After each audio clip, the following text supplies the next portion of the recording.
Ang Security Bank nag-aangkin ng Better Banking, kasama ang Bolseco Yusuf Trio. Ang Security Bank, isang nangungunang institusyong pinansyal sa Pilipinas, ay kamakailan lang nagdagdag ng isang bagong miyembro sa roster ng kanilang mga brand ambassadors, ang charismatic na si Nico Bolseco. Kasama ang kanyang asawa, si Solen Yusuf, at kapatid ng kanyang asawa, si Erwan Yusuf, ang trio ay nagdadala ng isang sariwa at relatable na dynamic sa kampanya ng bangko para sa Better Banking, na nagha-highlight sa mga makabagong tampok ng bagong revamped Security Bank app.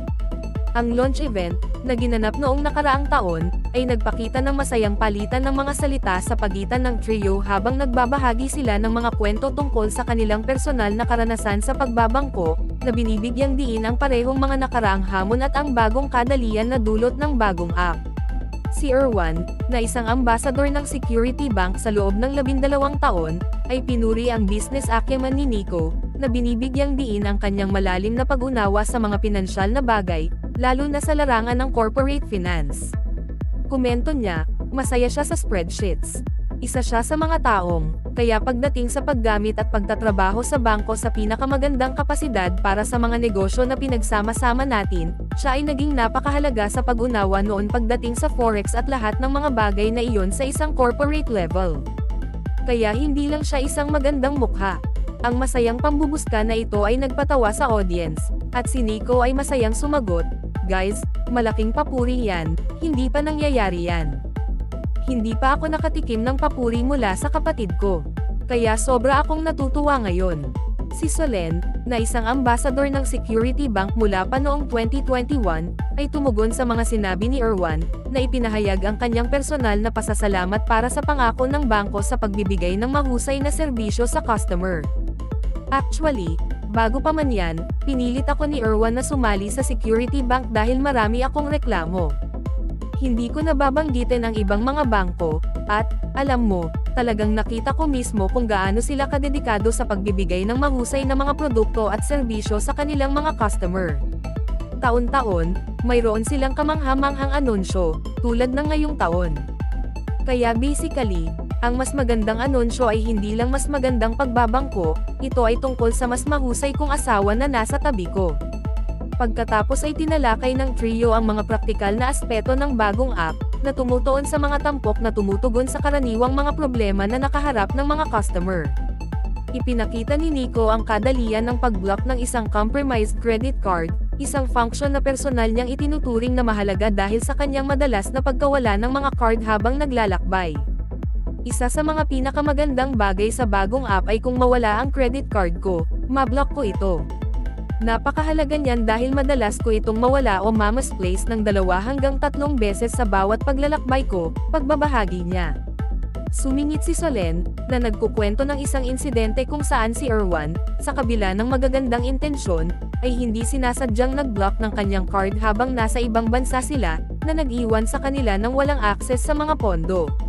"Matagal na yon, na-cancel niya ang akin noong isang beses, kaya wala kaming credit card, at nagkamali siya," pagkukwento niya na may masayang tawa. Si Erwan, na kinikilala ang hilig ni Nico na mahulog sa mga online scam, ay nagbahagi ng isa pang kwento tungkol sa isang malapit na pagkakamis sa isang pekeng website ng airline. "Lahat ng credit card ay may e-commerce protection. Madalas mahulog si Nico sa mga online scams. Naalala ko noong nasa France kami, sinubukan niyang bumili ng tiket pabalik ng Manila, mula sa isang pekeng website ng Qatar Airways," pagbabahagi ni Erwan, na sinalungat ni Solen, "gamit ang credit card ko." Ang masayang palitan ng mga salita na ito ay nagsilbing perpektong panimula sa pag-highlight ng kakayahan ng app na agad na mag-block ng mga card, na pumipigil sa mga hindi otorisadong transaksyon. Komento ni Solen, "At least ngayon, pag nangyari ulit yan, mablock na lang namin kaagad kaysa mag-fly back ng Manila." Tinalakay din ng trio ang mga pagkabigo na kadalasang nauugnay sa one-time passwords, OTPs, lalo na kapag ang mga user ay nakakaranas ng mga problema sa koneksyon. Ibinahagi ni Solen, "OTP, nasa lugar ka na may wifi at parang kontrolado mo na ang buong mundo, pero pag nagbabayad ka sa isang tao o bumibili ka ng isang bagay, at saka mo ipapadala ang OTP at resend at resend at resend, at hindi pa rin ito dumarating. Si Erwan, na madalas naglalakbay sa mga liblib na lugar na may limitadong access sa network, ay sumang-ayon sa sinabi ni Solen. Kinaiinisan ko ang mga OTP. Lalo na kapag madalas akong naglalakbay, nakakarating ako sa mga lugar tulad ng Kalinga kung saan hindi maganda ang mga network. May nagte-text sa akin na nagsasabing, "Uy, kailangan mo itong bayaran," pero hindi ko magawa dahil hindi ako makatanggap ng OTP. Ang bagong app ng Security Bank ay nag-aalok ng solusyon sa problemang ito sa pamamagitan ng makabagong offline OTP generation feature nito. Kung sakaling offline ang iyong device, maaari kang pumili ng Generate Soft Token screen sa login screen ng application. Ibigay lamang ang iyong transaction PIN, at isang soft token ang ma-generate para magamit mo kapag nagsasagawa ng mga transaksyon sa pamamagitan ng website, paliwanag ng Security Bank sa kanilang website. Si Erwan, na namamahala sa The Fat Kid Inside Studios, na kinabibilangan ng isang production at publishing company at isang 500 square meter studio para sa mga shoots, ay binibigyang diin ang mahusay na real-time transaction tracking features ng app. Ginagawa ko ang lahat ng aking payroll sa aking telepono, na napakaganda. Ginagawa ko ang aking payroll bi-monthly doon, at medyo inaayos ko na rin ito doon, pagbabahagi niya. Ang isang mahalagang bagay para sa retail lalo na ay ang kakayahang makita ang mga real-time o instant transactions.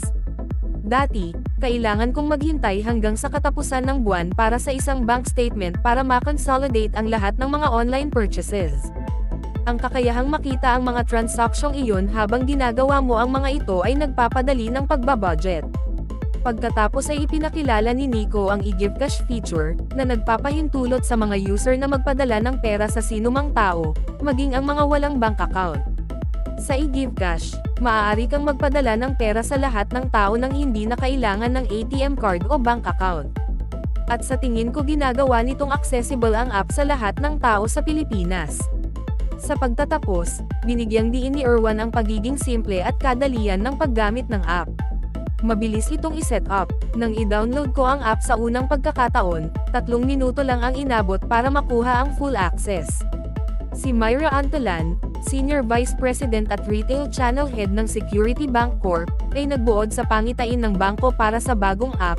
Idinisenyo namin muli ang aming mga online banking platform mula sa simula upang mapagtagumpayan ang mga limitasyon ng aming mga lumang sistema.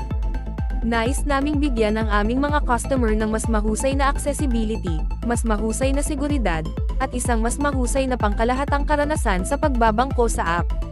Ang Bozico Yusuf Trio, na may kanilang masayang palitan ng mga salita at ibinahaging karanasan, ay matagumpay na nagbigay buhay sa mga pangunahing tampok ng bagong Security Bank app, na ginagawa ang Better Banking, na accessible at relatable sa mas malawak na audience.